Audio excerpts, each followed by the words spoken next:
It's been a time of challenge for members of the UMWA. We've taken on bankrupt companies, bankruptcy courts, and Wall Street bankers.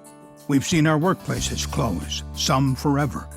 We've walked the halls of Congress seeking justice for our working members and a promise kept for our retirees. We've confronted employers on the picket lines, including one of the longest strikes in the nation at Warrior Met Coal in Alabama.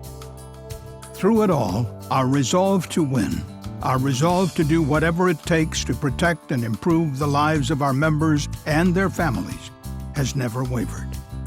We need jobs. We need jobs in the coal fields. We need to protect the jobs we have. We need to create good paying union jobs, and we need to put unemployed coal miners to work in good paying union jobs, and we need to be the ones representing those workers when they get those jobs.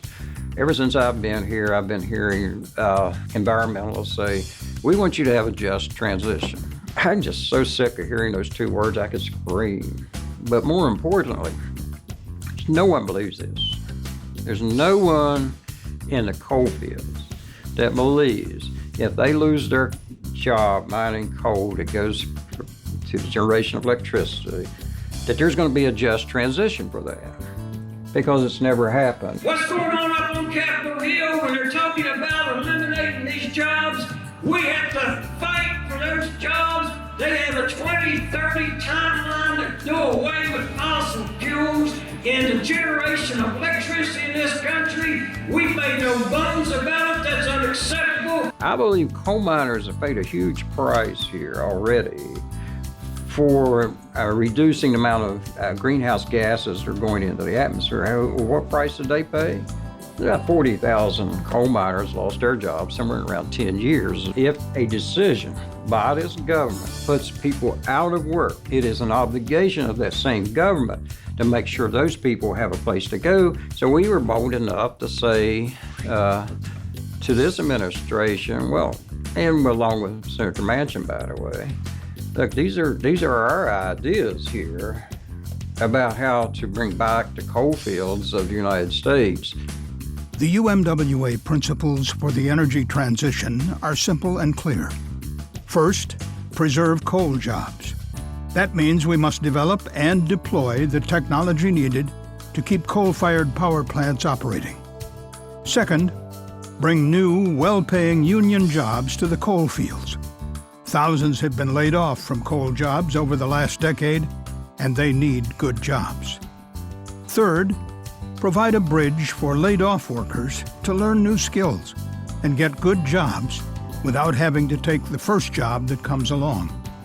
That means ensuring that wage replacement, health care benefits, and educational funding is made available to miners who have lost their jobs.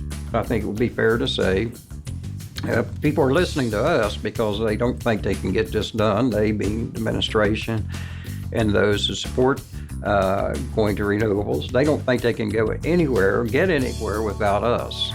And that's probably true, because we're going to stand up for our members. We're going to fight for our members. While protecting our jobs in the coal industry, we can't forget that we're also protecting our manufacturing jobs and our public sector jobs. The employees at Remington have been under an assault ever since their bankruptcy. And, you know, as we said here today, we're still fighting to secure a fair and just contract for those folks. I say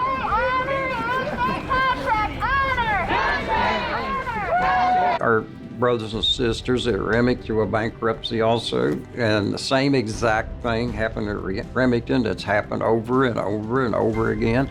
We work with the local politicians to try to get a buyer buying this company out of bankruptcy to come back up to New York, Illinois, and reopen that plant with a UMWA contract. We don't walk away from our members. We've spent time, effort, and money there, and we're going to continue to do that. We represent a lot of folks, correctional officers. We represent a lot of correctional officers, and that's a tough, difficult job, dangerous job, and you know, they don't have the best working conditions. A lot of people think that coal miners, you know, have some of the worst working conditions in the world. correction officers have a pretty hard time too. Our members in the mining industry in Canada face the same challenges here, except it's happening much more rapidly there. The Canadian government, and I don't mean to be too derogatory here, has decided to take a hammer to the coal industry and just try to eliminate it. And I think that's unfortunate in about a dozen ways, but the main one being that people are losing their jobs rapidly and they don't have a place to go to have employment opportunities that have pay the wages and the benefits that the coal industry had. The challenges to our members and their families are never ending. But the UMWA will never walk away from our responsibilities to our members. We will continue to stand up for our members' jobs, build up their communities, and provide their families with opportunities.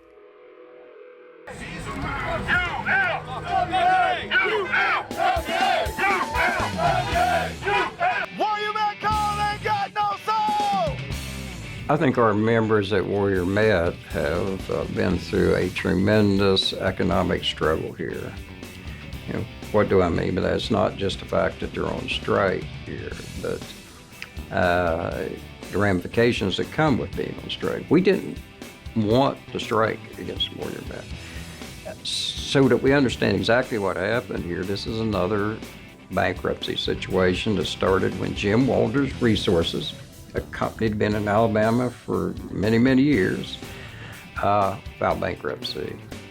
The company was sold, and these are the two worst words in bankruptcy: free and clear.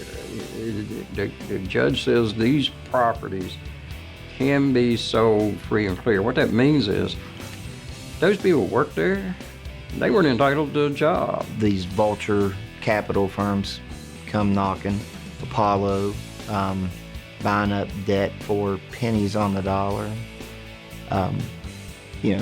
telling workers that, we're not going to hire you back. This job that has been yours for 20 plus years is no longer going to be your job unless you agree to our terms. We looked at what had been going on for 5 years. Working people 10, 12 hours a day, 6 days a week, making them work on their holidays, being horrendous to work for. On April 1st, when the contract expired, we didn't have anything. So we went on strike. I've got news for you. If we stick together, Warrior Met's in a hell of a lot of trouble here.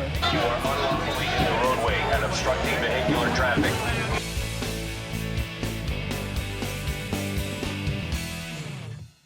We are going to win this strike. People say you can't win a strike in Alabama. We're going to win a strike in Alabama, just as sure as I'm sitting in this chair. Because we're going to be out there one day longer than they can stand it. Protecting our members' jobs, their rights, and their livelihoods is critical. And nobody does it like the UMWA. But to make sure we can do that for generations, we have to grow. And that means organizing within our core industries and in new ones as well. The union's got to grow. This time is changing, and we got to change with it if we're going to grow. And that's what I tell people all the time. Don't talk about it, let's just do it. To organize at the level we need to build this union back, it's going to take all of us. There isn't a single person, not one, that's listening to this interview that couldn't bring us 5 to 6 people who want to join the union. They're just like all of us. They want to provide for their families and build for a retirement one day. I think we need to be a little more aggressive in our thinking here. Every person needs to be an organizer. Our demand should be up here, not down here. So the challenge is to educate the non-union workers out there of the benefits of being a United Mine worker. If you want higher wages, join a union.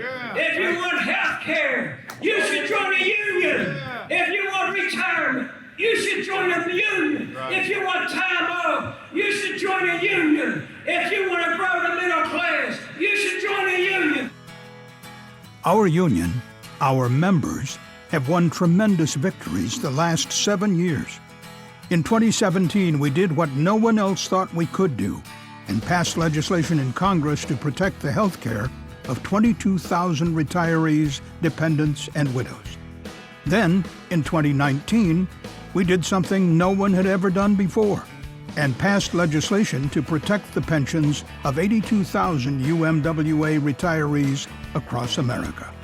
We had that convention in 2015, and this was the highlight of that convention where we was going to fight not only for health care, but we was going to fight for our pensions, and we made that the number one priority of this union. So we start sending people up on Capitol Hill, put them in those camo shirts that we love so much that says we are one and we're everywhere. Those miners coming from Kentucky and Indiana, Illinois, Missouri, West Virginia, Pennsylvania, Ohio, and all across the coal fields of this nation. They won today. And of course, we owe Senator Manchin a lot here. I think he took this fight on as his fight, and he made this the number one issue with him, and he inspired his colleagues to support the passing of legislation. Along the way, we had those rallies in Columbus, Ohio. We had 10,000 people in the streets in Charleston, West Virginia. It's probably the largest labor rally they've had there in 40 years. We went up to D.C. and had the huge 10,000 person rally there. In December of 2019, legislation passed to save the pension plan of United Mine Workers. And not only that, health care for anybody that found themselves in a situation where their company's gone.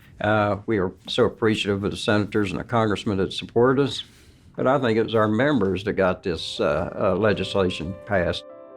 Protecting our members and our jobs, growing our union by organizing across both our nations, and celebrating the tremendous victories we have earned to preserve pensions, retiree health care, and our contracts in the face of bankruptcy courts, hostile bosses, and unfriendly politicians. That's what we came to Las Vegas to do. Now we must take up the challenge of growing this union, protecting our retirees, making the coal mines safer, making all occupations safer. And it doesn't matter where you're at, whether you're at Remington, whether you're in Alabama at Warrior Met, whether you're at Murray Energy. We're all in this together, and we're all going to fight and protect one another, whether we're an active worker or whether you're a retired worker. At least leave this convention on fire once again for the United Mine Workers, because it's not about me. It's about all of us. It's about your neighbors, your mom, your dad, your grandparents who might belong to this union, who depend on a pension check or depend on health care. It's the community you grew up in that you love so much. It's all about making the coal fields better, and in the process of that, we'll make America better.